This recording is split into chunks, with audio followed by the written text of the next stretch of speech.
Hello everybody, my name is Ed Kennedy, and for the past 30 years I've had the privilege of being the principal of Sealy Place School.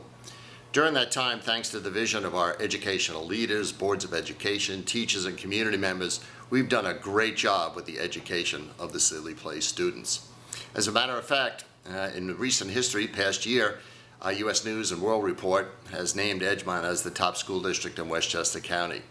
Unfortunately, some of our infrastructure has not met the same fate. We do have some problems, and there are actually 3 issues that would be addressed in the upcoming bond proposal. The first would be lavatories. The boys and girls lavatories at Sealy Place, with the exception of 2 that were recently constructed, date back to 1922. They are well beyond their usefulness, probably 30 years beyond their usefulness, and the children tend not to want to use them. The second is our roof. As you know, we have a slate roof. Slate is expensive to replace, and we've only been able to do a piecemeal approach over the past 30 years. This has been a problem with the recent storms that we have had, and outsiders, people have done our surveys, have recommended to replace the entire roof structure. Third is security and safety, something that has become very, very important to our school systems.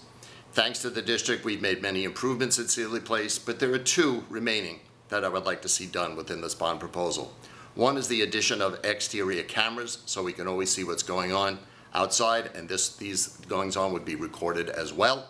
And second, keyless access entry points, so that school staff members could just hit a keypad and have instant access to the building without necessarily using a key. Thank you for your attention. Bye-bye.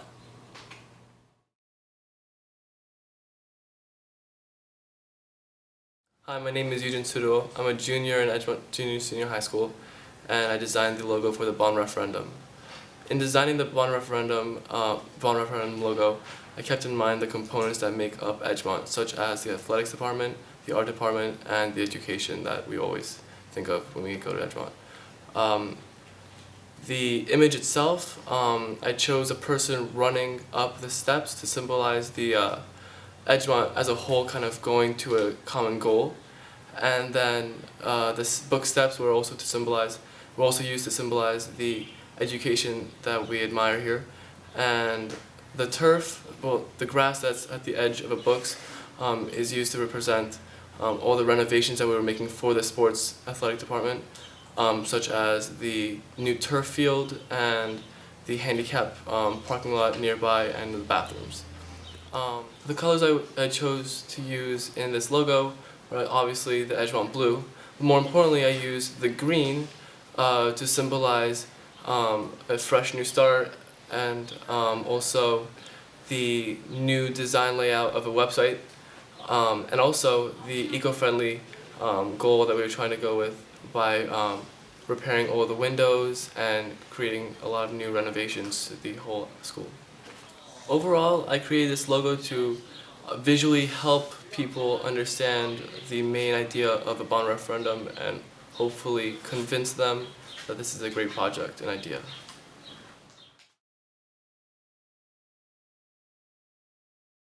And most of the windows and doors are the originals, which is something that you are extremely aware of in the winter time and around this time of year. We have the lovely dual phenomenon of having energy efficiency issues with our windows and doors that make it challenging for us in both the winter and also now in terms of getting more airflow for the hot weather that we're in now. We sort of have this small window where everything's nice and comfy. But both from a security standpoint of having fairly old windows and doors in everything except the back portion of the building, and also from an energy efficiency standpoint, it can be sort of a bit of a challenge in terms of our day-to-day existence in Greenville. So the biggest portion of the bond that affects us is the replacement of the windows and the doors. I think that would be really huge for us in terms of addressing both security issues, aesthetics, and also efficiency throughout all portions, again, of the building except the rear part.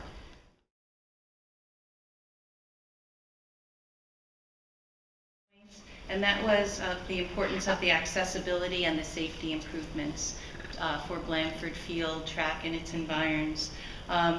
Ray spoke about the importance of grandparents able to come to games, or folks who are struggling with mobility issues to get down to that field.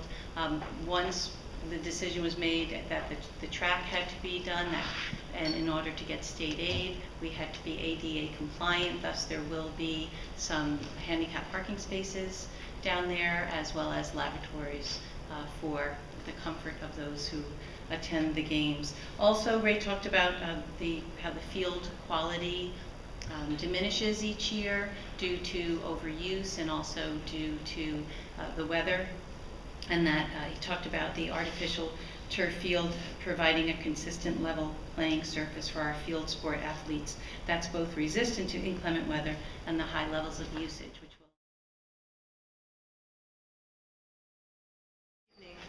I'd like to say just a few words about what the bond means to me, and more importantly, what it will mean for our students and staff. As you have heard, the bond includes a number of program enhancements, and one of these changes includes redesigning the classroom space at Greenville. As Jen Allen explained, it will allow us to create a suite of rooms that will be used to house special education and reading classes, as well as related services of speech, occupational, and physical therapies. These changes will enhance our programs and provide much needed space for our students and staff.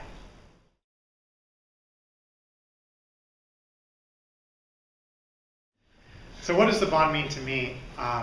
When I take a look at the bond and think about the work that the team has done so far this year, I really reflect on the needs of the students at the school. It kind of breaks down into two separate parts, really taking a look at some of the programs that we have to offer and then also the infrastructure. We'll start with the programs for a little bit.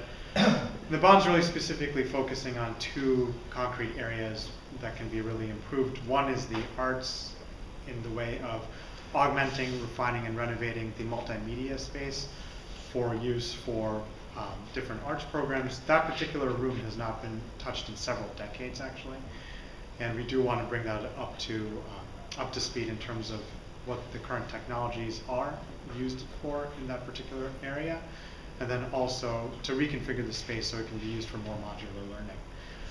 Also, in terms of program, I think about the athletic programs that we do have to offer here, and that goes hand in hand with accessibility, which is a theme that you'll hear probably throughout this evening's presentation. And in terms of program for athletics, specifically talking about the renovations for Blandford Field, which is known as sometimes the football field or really the main field for that. And in terms of bringing up that program up to speed, there are many complicated and complex factors at play here, one of which is just, to me, very interesting and something that I've talked to many students about, just the speed of play that the ball has when it's on a continuous and uninterrupted surface. It's extremely different for students who are practiced and actually have had experience in playing on that type of field versus a regular field. And our students have been actually at a disadvantage when competing against schools who do have that opportunity to practice on a synthetic turf field. Moving on to my previous point about infrastructure, John McCabe, for those of you who have been to some of the other presentations, has used the term building envelopes. That to me is also very important, building envelope. It's kind of the boring stuff. It's not very sexy, but it's all very important. The windows, the roofs, the doors.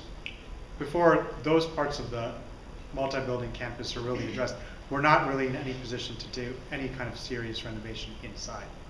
For example, we have started to talk and think about how to better use the library space here at EHS. However, that's really many years away until we take an adequate look and appropriately reconfigure the roof for that particular building.